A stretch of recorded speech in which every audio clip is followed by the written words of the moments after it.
Oi, tudo bom? Sou Daniel Trajano. Eu sou Silvana, mãe da Gabi e da Ágata, esposa do Daniel.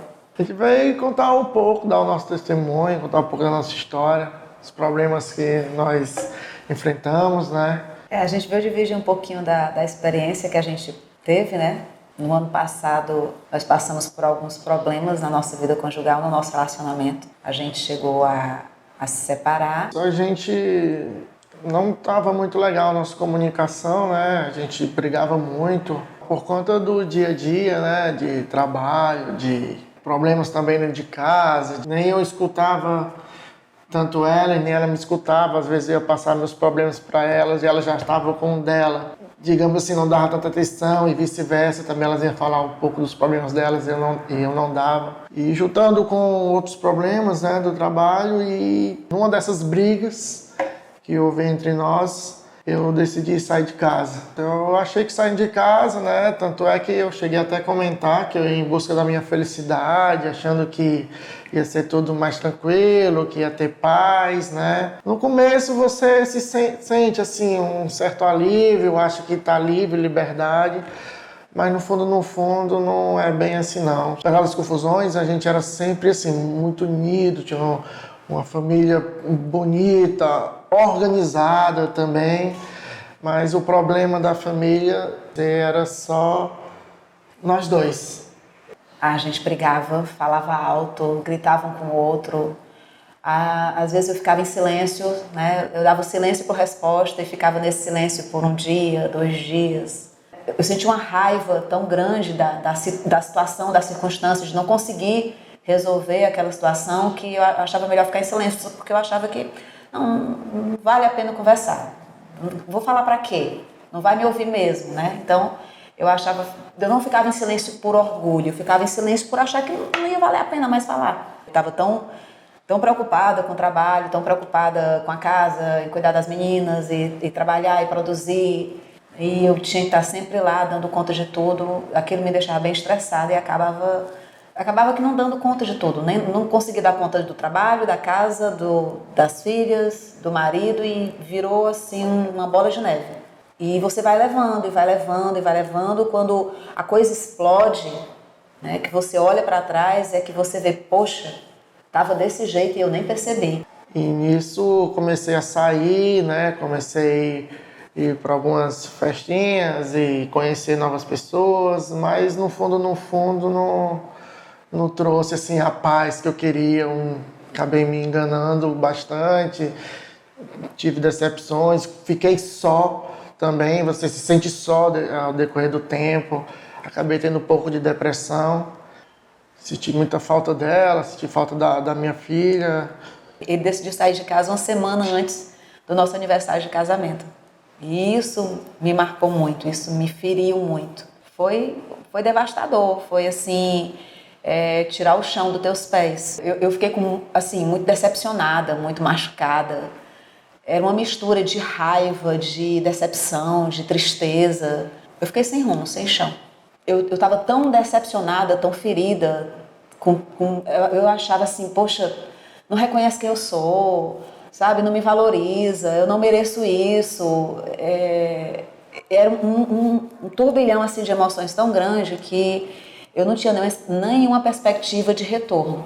Eu sempre fui esse de estar em farra, de beber, né? E eu estava começando a ir para esse caminho. Então, o que eu abominei, né, do que era da minha adolescência, digamos, eu estava voltando a fazer.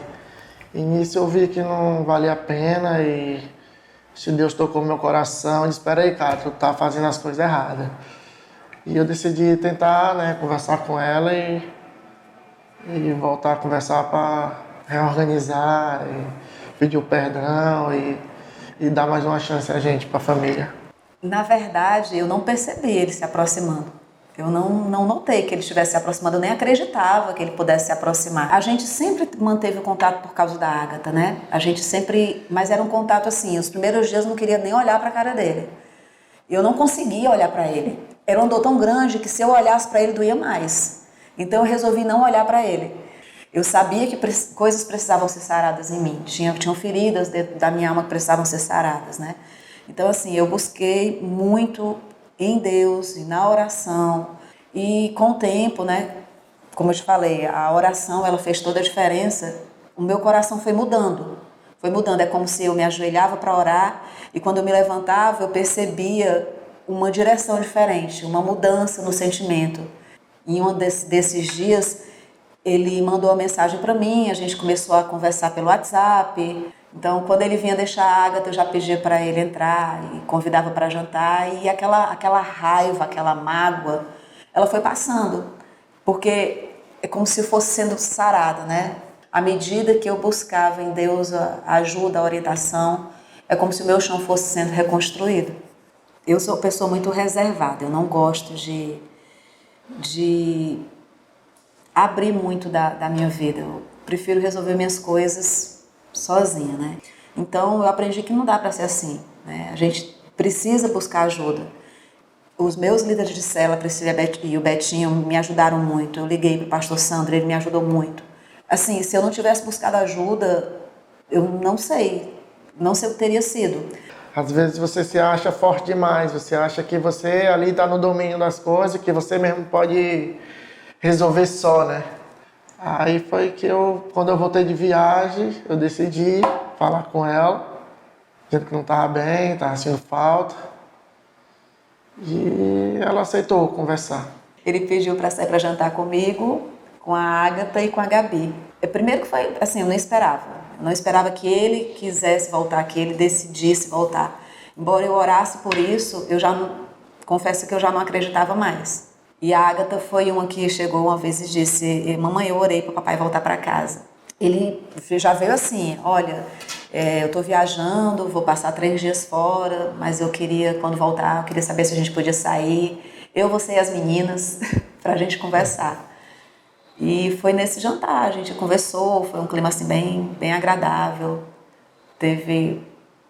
Naquele momento, daquele jantar, eu percebi um clima completamente diferente que a gente não conseguia ter há muito tempo, sabe? De olhar um no olho do outro, de falar e de ouvir. Isso já não acontecia há muito tempo. Na verdade, eu já cheguei pedindo perdão, né? Porque foi eu que saí, foi eu que magoei, né, a família, apesar de também ter saído magoado pelas circunstâncias. E ela aceitou de primeiro, né, tentar conversando, vendo que era possível, principalmente na escola do casamento. Logo na primeira aula, teve uma dinâmica lá de você pode falar. Essa é a oportunidade de você falar tudo pro seu cônjuge do que você não gosta nele e depois falar do que pode melhorar. Isso já foi sem ficar com raiva, né? E foi bem bacana ali, que a gente viu que era possível você falar dos problemas da pessoa e vice-versa de uma forma que suave, leve, né? Uma comunicação boa, de respeito, né? A pessoa falando dos seus problemas e você aceitar também, né? Para ir em busca dessas mudanças e melhorar. Então ali foi uma aula, logo na primeira aula da escola do casamento, para mim foi a mais impactante. A aula coincidiu bem, assim, foi 3 dias depois. Na aula da comunicação, né, que foi um ponto crucial para mim, nessa aula eu percebi o seguinte: poxa, eu tô casada com um homem que eu não consigo conversar com ele. E eu não conseguia, eu travava.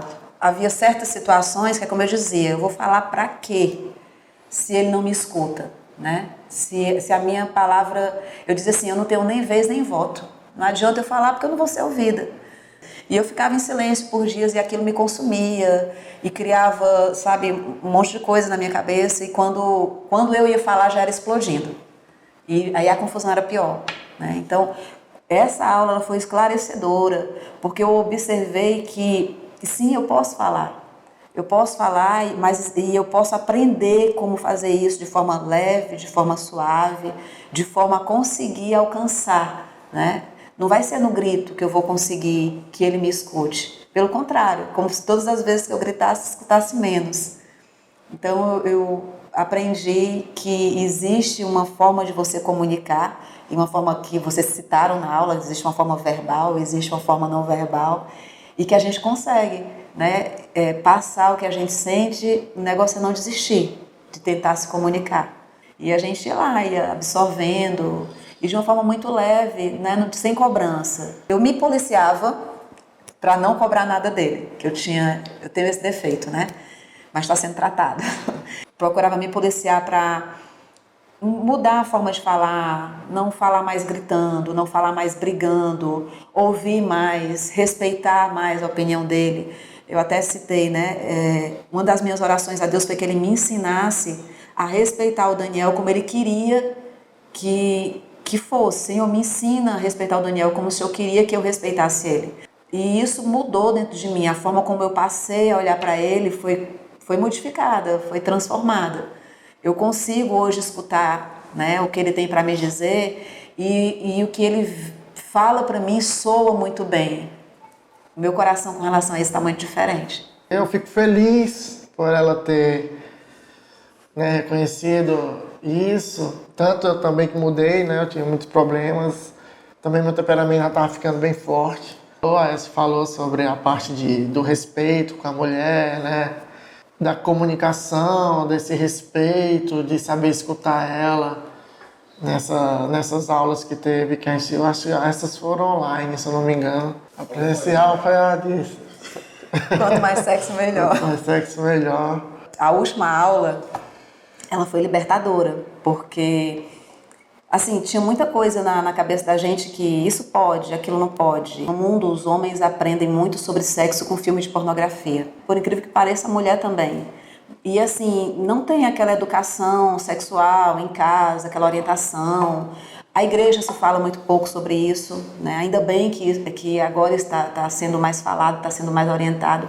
Então, quando aquela aula chegou, foi uma aula muito libertadora, muito esclarecedora, de você poder ver à luz da Bíblia que certas coisas não são pecado, você pode fazer, né, aprovado por Deus e abençoado por Deus, e foi Deus que fez mesmo. Então, assim, melhorar a comunicação, orar junto, que a gente também agora faz isso, a gente ora junto, né? A gente ora nós dois, a gente ora em família. Quando algum problema acontece, né? Agora a gente, vem cá, amor, vamos aqui no quarto, a gente se ajoelha, a gente ora. Então, tudo isso que a gente aprendeu e que a gente resolveu aplicar fez uma diferença crucial. Essa última aula, né, com umas dicasinhas picantes que veio e que a gente percebeu que podia, né, fazer, foi muito legal, porque assim, até a vida sexual da gente melhorou muito, né? Foi maravilhoso. E assim, dando uma ênfase sim à escola do casamento, porque foi pra gente assim, uma ferramenta de ajuda gigantesca. Como eu digo, você saber que tem um sábado à noite do mês que você vai poder sair para um local, né, escutar um conteúdo bom que vai te edificar, que vai te fazer crescer no teu relacionamento, depois você vai poder sair para jantar, é perfeito. Quando a gente decidiu voltar, a gente procurou assim fazer algumas mudanças. Uma delas foi o tempo de qualidade, né, com a gente. Assim, sem os filhos, só nós dois mesmo, umas viagens, umas saídas, né, mais à noite, assim. A parte da comunicação também, eu procuro mais escutar ela procura mais me escutar, nos aconselharmos também. Um dos combinados que houve entre a gente é assim, o celular trazia muita discussão, porque eu ficava cobrando ele que, tu não larga o celular, e ele ficava me cobrando, tu já tá no celular de novo, né? E chegava do trabalho e continuava trabalhando em casa no celular. E um dos combinados da gente foi esse, que a gente chega em casa agora e a gente já deixa um pouco mais o celular de lado. Não foi fácil mudar isso, né, sobre o celular, deixar o celular, porque hoje já é o nosso meio de trabalho, né? Então tu tá ali, quando tu tá muito ligado no trabalho, tu quer o quê? Faturar. E cada vez que tá ali no celular, tu acha que vai fechar uma venda, ou tu vai perder pro teu concorrente, e isso tirava o tempo, né? A gente ia até de noite. Pra você ter ideia, já vendi coisa de madrugada, 12 horas da noite. E isso estava fazendo mal, né, a gente, o casamento, e a gente ainda acha que está certo, né? Não, deixa besteira, deixa pra lá, mas não é assim não. Isso atrapalha a gente, causa estresse na gente, causa estresse do relacionamento. Hoje, quando dá 5, 6 horas, eu já boto o celular ali. Eu olho outras coisas no celular, mas não olho mais o WhatsApp, não olho mais nada de trabalho. Cheguei, agora, né, vou colocar de lado e vou dar mais atenção, vou escutar o que ele tem para falar, vou escutar o que as minhas filhas têm para falar, vou ver como é que foi o dia delas. Foi um dos combinados que a gente fez. Foi o celular, agora a gente domina o celular, não é ele que domina a gente. A gente não deixa mais juntar as coisas. Eu já chego para ele assim, amor, eu quero conversar contigo, porque eu não quero juntar, já vou preparando o terreno, não quero juntar nada para depois não explodir. Aí eu chego e falo. Isso foi uma das coisas que eu aprendi, que eu tenho colocado em prática e tem assim, ajudado muito. O tempo só nós dois, o tempo nós dois com Deus, né, que tem acontecido. Então isso tem sido divisor de águas, tem sido assim, realmente o que fez a diferença. No nosso aniversário de casamento, eu fiz uma surpresa, né, para ela. 4 noites lá no Parque das Fontes, foi onde houve o congresso de casais da Igreja da Paz há um tempo atrás. E foi tudo maravilhoso, foi naturalmente romântico. Ele está além das minhas expectativas, né? Uma vez uma pessoa chegou para mim e disse assim, Silvana, que garantia tu tem que vai dar certo? Que garantia tu tem que vai permanecer bom? Eu disse, nenhuma. A única garantia que eu tenho é que na hora que alguma coisa der errada, Jesus vai estar aqui para colocar tudo no lugar de novo. Quero dizer que esse tempo que eu estava fora de casa, eu senti muito sua falta. Quero dizer que eu te amo muito e sou grato por você ter, né, aceitado o meu perdão e ter dado essa nova chance aí para nossa família, para nós. E eu prometo ficar com você pro resto das nossas vidas. Quando a gente estava lá na praia, que você tirou aquela foto, ficou assim, o que é que a gente coloca na legenda? E a única coisa que veio no meu coração é que, Senhor, eu sou grata por esses 10 anos e eu quero construir ao lado dele o resto das nossas vidas. Que esse nosso retorno, que sirva de exemplo aí, que para as pessoas não desistirem do casamento, né? É reconfortante saber que o que você passou pode ajudar alguém, né? Eu escutei uma frase que construir um testemunho dói. Dói, mas vale a pena. Vale a pena lutar pela família, vale a pena lutar pelo casamento. E o meu conselho é que ninguém desista, não desista um do outro.